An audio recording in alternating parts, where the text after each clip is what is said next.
Welcome to Brain Power with Dr. Echo, where each week we discuss how your family can boost brain health by addressing mind, body, emotional, and environmental health.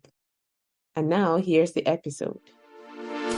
Hello, parents. Welcome to another episode of Brain Power with Dr. Echo. So glad to be with you today. I have an amazing guest with me, Dr. Bhopal, and I'm going to let her introduce herself, but she's a powerhouse, and I can't wait to share all her wisdom with you. So welcome, Dr. Bhopal, to the podcast. Oh, thank you, Dr. Echo, for having me on. Yes, it's my pleasure. So please tell our listeners about the amazing work that you do in your practice. Oh, thank you. So, yeah, I have a private practice. It's called Pacific Integrative Psychiatry, and we see patients all across California and Washington State as well. And we support them with a whole body approach to mental health. So, what that means is that while we might use medications when appropriate, we can also support people with nutrition, gut health, mind body practices, using supplements, and even minimizing their reliance on medication for anxiety, depression, and sleep issues. So, my background is I'm an integrative psychiatrist and a sleep medicine physician. And then I also have a platform teaching clinicians, so physicians, therapists, and coaches about integrative approaches to sleep. Which we all need. Every single person needs that. You should expand to dentists and everybody else. Yes. All professionals, get in here and listen. Well, absolutely. Because, most physicians only get 2 hours of sleep education during medical school. But every single patient has to sleep. We Yes. even ourselves have to sleep, right? Even as a Yes. clinician, we have to sleep. And it's something that all of us have to do, and it's so fundamental to health. Yet we get so little training in it as physicians and therapists. And then now we have this pandemic or epidemic of people who are struggling with insomnia and being prescribed sleep aids when there are so many other things that we can do to optimize sleep quality. Yes. And I know you're an adult psychiatrist, but yes, we see that as an integrated pediatrician with kids, they're getting prescribed meds for sleeping at 3, 4. And I'm like, there has to be a better way to do this. So I'm so glad we're having this conversation, even though we're going to be addressing parents, but yes, we start with parents so that you can help your kids. Absolutely. A well-rested parent, it can be like a superhero, right? Like, Not be yes, like, they are superheroes. they are superheroes. Yeah, and I remember a patient of mine who had a couple of little ones at home, and he was burning the candle at both ends, staying up late, waking up early to go to work. And so we just focused on optimizing his sleep. And after 2 weeks, he was like, I feel like Superman. I can do so many more things now. And it's crazy because even though I'm sleeping more, I feel like I have more hours in the day. Mm. Oh, yes. Because there's such a link between sleep and our behavior, sleep and the way our brains function. And if you don't sleep, your brain won't function. And therefore, you wouldn't be able to function. So it's absolutely fundamental. So I know you have 3 pillars of sleep that you like to discuss. Would you like to share those with us? Yes. So there are 3 pillars that I recommend people to focus on to optimize sleep quality. These 3 pillars are the circadian rhythm, the sleep drive, and the nervous system. And we can unpack each of those and talk about what they mean and different ways to optimize them. But what I really want to emphasize is that there is a formula to sleep better. Because often when people are struggling with sleep, whether it's insomnia or excessive daytime sleepiness, fatigue, or irregular sleep patterns, it can feel kind of out of control. Like it's kind of slippery, it's kind of murky. It's like it's hard to get a handle on it. And even I personally, when I was in med school residency, I struggled so much with sleep and I just didn't understand how to get it under control. And so using this formula with these 3 pillars is a really tangible way to start to work on sleep optimization. I'm taking notes. I hope you are too. Okay, let's go. Great. Okay, so let's start with the first one, which is the circadian rhythm. The circadian rhythm is essentially the body clock, right? And often when people think about the circadian rhythm, they're thinking in terms of their sleep cycle, which is absolutely true. Right. It regulates our sleep wake cycle, but it also affects so many other things. It affects hormone secretion, it affects our metabolism, it affects when you get hungry, it affects body temperature regulation, and the list goes on, right? So the circadian rhythm is basically our internal clock that tells our body when to do different functions. Even alertness, brain function, their ability to focus, all of that is impacted by our body clock. So there's three main things that we can do to regulate the body clock. So these are three external cues that you can really focus on. The first most powerful cue is light, exposure to light and exposure to darkness. So how you can incorporate this into your daily routine is to get really bright light exposure in the morning. You can see if people are able to see the video. I'm in this bright room, right? Yes. And so what we do in the morning is open up all the curtains, blinds, whatever window coverings you have, let the light stream in. And the best thing to do is actually to go outdoors and get natural sunlight. So if you can go outside and get natural sunlight without your sunglasses and get that bright intensity, even for 5 or 10 minutes, it doesn't have to be this, prolonged session. Even Mm. just going outdoors for a few minutes, maybe, even taking your dog for a walk or something. If you have opportunity to do that, gives you a bit of exercise too. And Right. why it's so important is that light exposure suppresses the brain's production of melatonin in the morning. So it's going to help you feel more awake, more alert, right? It's going to give you more energy. And why it's important to go outside is because on a bright sunny day, when there's no clouds in the sky, we're getting about 100,000 lux of light intensity. Wow. And you can see this room that I'm sitting in here. It's quite bright. We have large windows, but Right. even in here, it's probably about 800 to 1,000 lux versus 100,000 lux if I were to go outdoors, right? So it's a big difference. Right. In the winter months, though, if it's cloudy, foggy, dull outside, you can still go outside and get quite a bit of light intensity that way. Right. But you can also consider using a light therapy box. And I can explain later if we have time, how that works, or people can check out my YouTube channel for information on that. Okay. But light therapy is really important. And then on the flip side of that is getting darkness at night.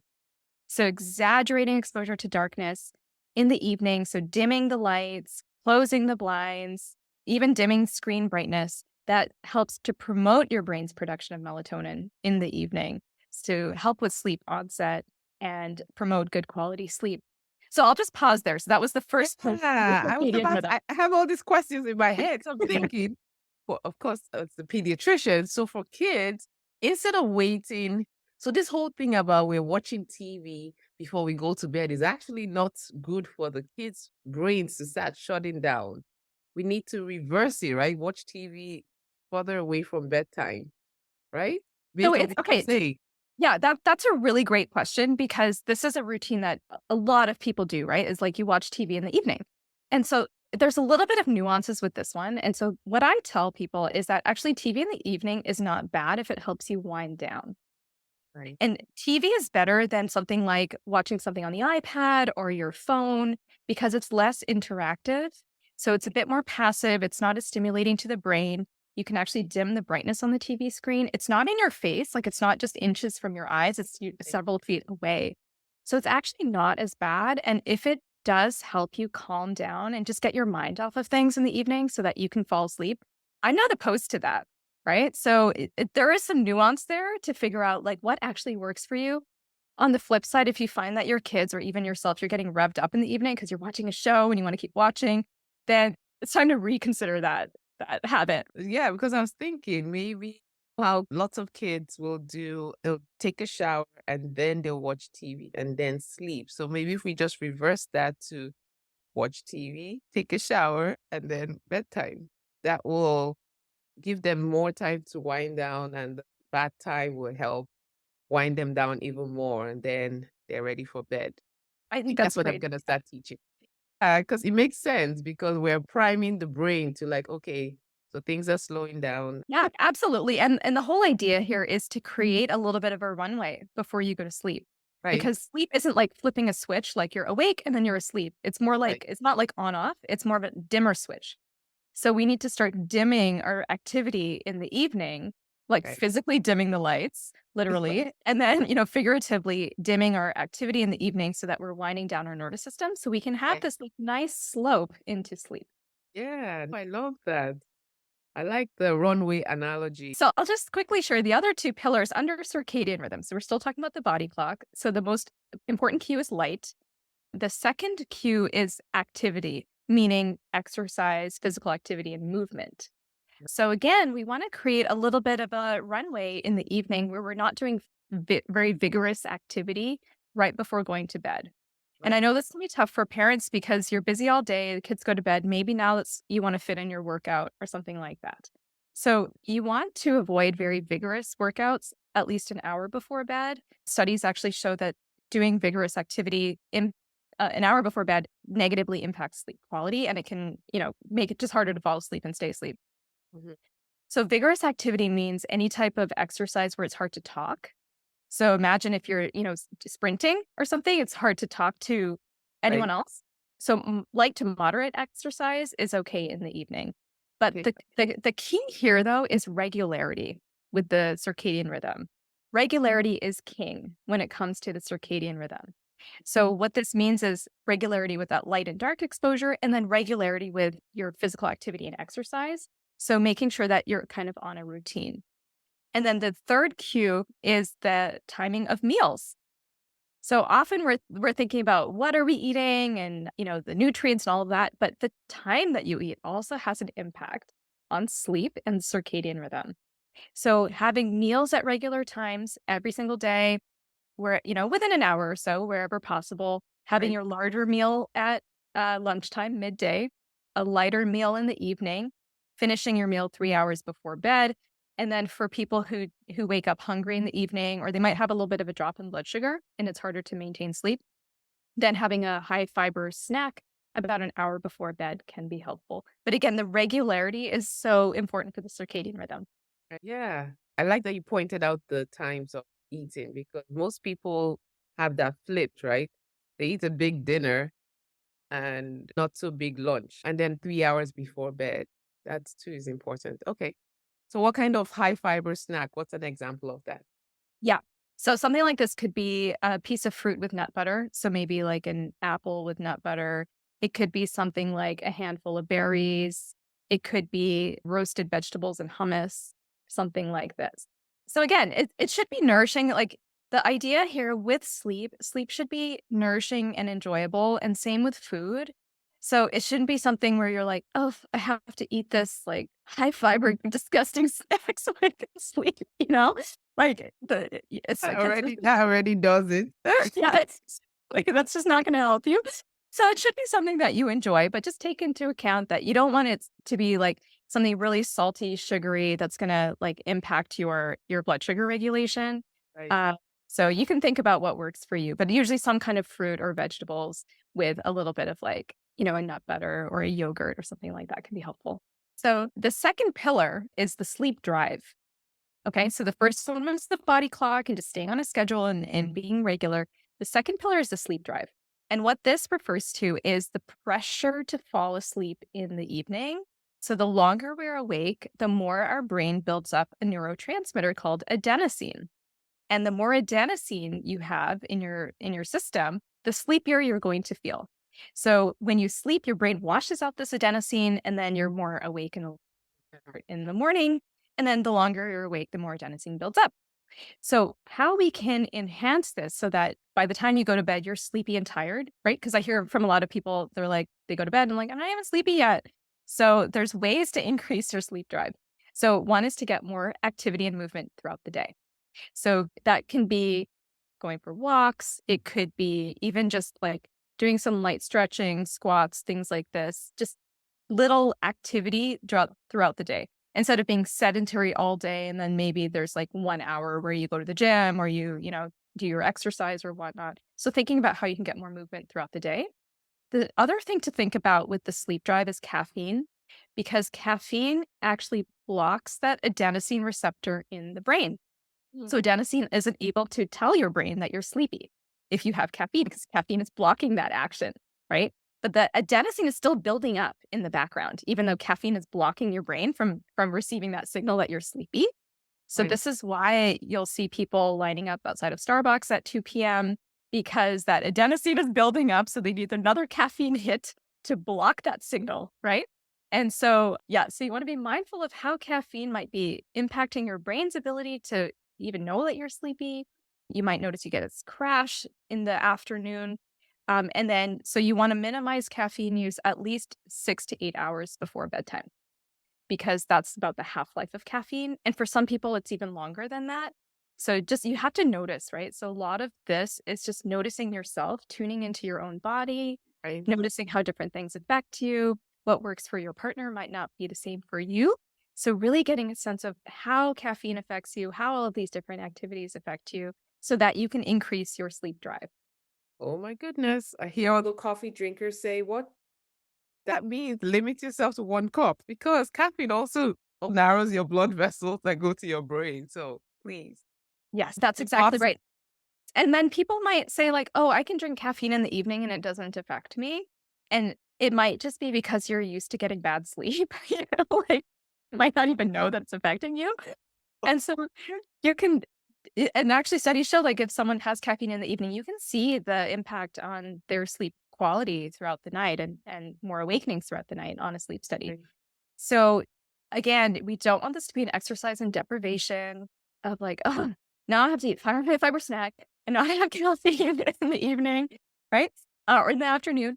And so think about how you can maybe bring in other nourishing habits that feel really good to you that aren't going to be harmful to your sleep and to your brain health. So what that might mean is instead of your afternoon espresso, maybe swap that out with like a really delicious herbal tea that you love to drink. Or maybe it's like something refreshing, like sparkling water with cucumber in it, or something like this, and making it a fun experiment to see Or a what feels good for you. smoothie. Or a smoothie or whatever, right? So thank you for sharing the alternative to what they could do, like instead of drinking caffeine. So good. So what's the third pillar? Okay, so the third pillar is the nervous system. So this is a big umbrella here.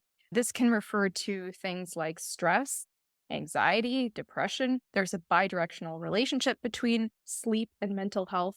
So there's that aspect. But this also can refer to nutrition, gut health, anything that's going to have your nervous system kind of out of whack, right? And so this is where you might know that there's something off with the nervous system is if you feel like you're stressed out all day, but you're tired, but you're still wired at the end of the day, Right. right? So these are the people who are like, I'm so tired, but I just can't get to sleep. I'm doing the circadian rhythm thing. I'm doing the sleep drive thing. I have those pillars, totally aligned, but I still can't sleep. So this is where you might want to look at, okay, what's going on with my nervous system? Am I in a revved up state all day? And so here's kind of like the thing that I see a lot is that people will be on the go all day. They're going from meeting to meeting. They're picking up their kids, dropping them off at their activities, making dinner, like doing all the things. And at the end of the day, they're like, okay, let me do 10 minutes of my headspace meditation and then let me go to sleep. And then they can't sleep, right? Because what's happened is you're in the fight or flight aspect of your nervous system all day long, which is the sympathetic nervous system. And for sleep onset, the parasympathetic nervous system has to be activated in order to fall asleep and maintain sleep. That's the rest and digest aspect of the nervous system. So, what we want to do here is activate that parasympathetic nervous system throughout the day as well. Because what I tell people is good sleep starts during the day. It's not just about what you do in that runway, that 1 hour before bed. It's really what you do first thing in the morning, all throughout the day. That's going to impact how you sleep, right? It's going to impact your sleep quality. So, things to think about here. One is if there's anxiety, if there's a lot of stress, depression that you just feel like is out of your reach to get a handle on, it's worth talking to somebody about that, whether it's a therapist, seeing a psychiatrist. We do integrative work around that, helping people find ways to really regulate their nervous system holistically. But other things that people can do that are so easy to do are introducing what I call little micro practices throughout the day. So instead of doing your few minutes of headspace meditation or a little bit of breath work in the evening, sprinkle it as the day goes on.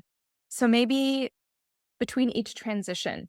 So like if you're, seeing, people on Zoom, like if you're having meetings or something, after each meeting, do a few deep breaths, maybe do some stretches, maybe build in a few minutes of doing your meditation before lunch or before and after meals, practicing mindful eating as well.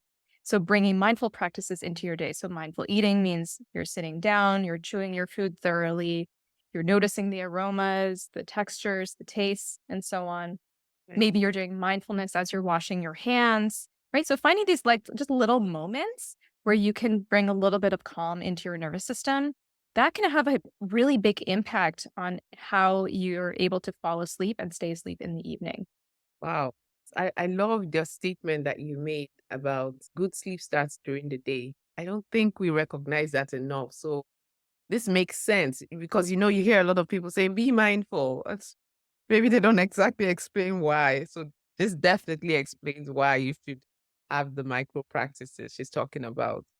That was like a light bulb moment. I'm like, good sleep starts during the day. Okay, I have lots of things to start teaching some kids because even for kids, I've seen people talk about mindfulness for kids and teaching them brain breaks, which I talk about for kids. And that's a brain break. That makes sense because we're priming them for sleeping better. Yes, absolutely. And these are tangible things that people can do, Yeah. right? And so it's like, again, with sleep, it often feels like it's this thing that like I'm trying to force sleep to happen and it's not happening. And it Right. doesn't work that way, right? Sleep is like it's like you fall asleep. You have to just let it come over you. And it's going to fluctuate from night to night. That's the other important thing for people to recognize. Is like, you don't have to aim for this 8 hours of quote unquote perfect sleep every night. It just doesn't work that way.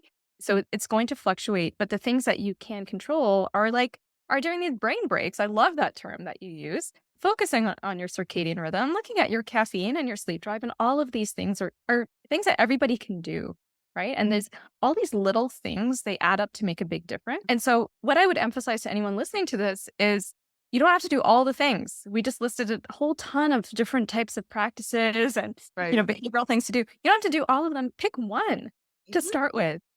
See how Yes. that goes. And then maybe layer another and layer another and layer another. And improving sleep, it's like turning around a big cruise ship, right? So it's not a speedboat where like you do one thing and you're turning it around and all of a sudden, everything is better. It is like turning around a big cruise ship. So all these little changes will add up to your sleep going in a different direction and improving. But it Right. takes time. It can take weeks. Yes, I always tell people, you see how long it took you to get to where you are? It's going to take some time. There's no magic bullet, unless you want to be loaded up with some meds, which may or may not work. So, yes, it's just to be patient and one step at a time. Absolutely. I love that you're emphasizing that because that's so important for people not to give up, say, oh, after one night, oh, it didn't work. Exactly. What are your thoughts about journaling before they go to bed, like emptying out their brain? I love journaling. Paper? Yeah, such a great practice. And a couple things about journaling, couple tips. So one is if you find that it stimulates your brain or it starts you thinking about stressful things, that are bothering you, don't do it right before bed. Right. What I recommend to most of my patients is to actually do it at the end of the workday or in a transitional period in the evening. So you've kind of gone through your day and then just do a brain dump, right? Because sometimes people get intimidated by that word journaling of like, I don't know what to write. And like, I don't know, I don't have anything to say. And that it becomes the stressful thing. So what I tell them is like, it's a brain dump. So whatever's swirling around in your head, just get it on paper. It might be things like, oh, I got to go to the dentist tomorrow. Have to make sure, I schedule that appointment for the cat or whatever, like whatever's in your head, just get it on paper. Yes. And then it might be things that are, more things that are bothering you that are more stressful, anxiety, or maybe you're thinking about an argument you had with a friend or a weird interaction you had with a coworker or something. So you can just get that all out and you just say what you want to say. No one's going to read it. And you can even schedule it. So there's a technique called scheduled worry time. And this is a technique from cognitive behavioral therapy. And it sounds counterproductive because it's like, well, why would I schedule myself time to worry and then like I'm going to be more worried? But it's actually just a way to get that stuff out of your head so that you're not thinking about it at night when your brain is more likely to hold on to those thoughts, right? Because all the other stimulation is gone. And so now you have this quiet time, you're lying in your bed and all of those thoughts are going to come. So if we can schedule time for that to happen earlier, it's less likely to happen when you're laying in bed. So schedule 5 to 10 minutes and just do your brain dump. Yes, I like that because it can also be like a hack to yourself. Say, okay, I'm only allowed to feel bad for 10 minutes. And after that, we're done. Yes. Let's move on to the next. Because I don't remember what book I was reading, and they talked about giving yourself 5 minutes. I think it was a miracle morning. Giving yourself 5 minutes to feel bad about things and then realize, okay, what do I have control over? And go with that thought or go with the action that you have control over. instead of sitting in the down feeling. So yeah, I've tried it. I found it really helps. So what's one last brain tip you have for parents? So, what I would recommend is movement. That's really one of the most effective things we can do for really all aspects of brain health, right? So, whether it's anxiety, whether it's memory and focus, whether it's sleep, getting some kind of movement and let it be fun and easy for yourself. Mhm. Right. So again, it doesn't have to be like, oh, I'm going to the gym and I'm doing this workout that I hate to do. If you hate doing that, don't do that. I Right. So agree. get movement into your day. Yeah. Yeah. And however it can be, but see if there's like little ways you can build more of that into your routines. Yes, it definitely it moves your blood, moves the oxygen which your brain needs, and helps all around. So thank you so much, Dr. Nishi. Can you tell our listeners where they can find out more about you and your practice? Yes, thank you. So my practice is called Pacific Integrative Psychiatry. You can find us on our website at Pacific Integrative Psych. And for healthcare practitioners who want to learn more about sleep, you can find me on my YouTube channel at Intra Balance, INTRA Balance.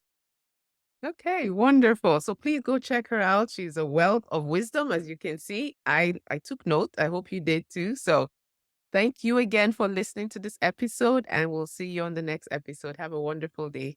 And please share this with somebody in your life that needs to hear about how they can improve their sleep, because we all can improve our sleep so that we can all be the best versions of ourselves. So have a wonderful day, everyone. Bye.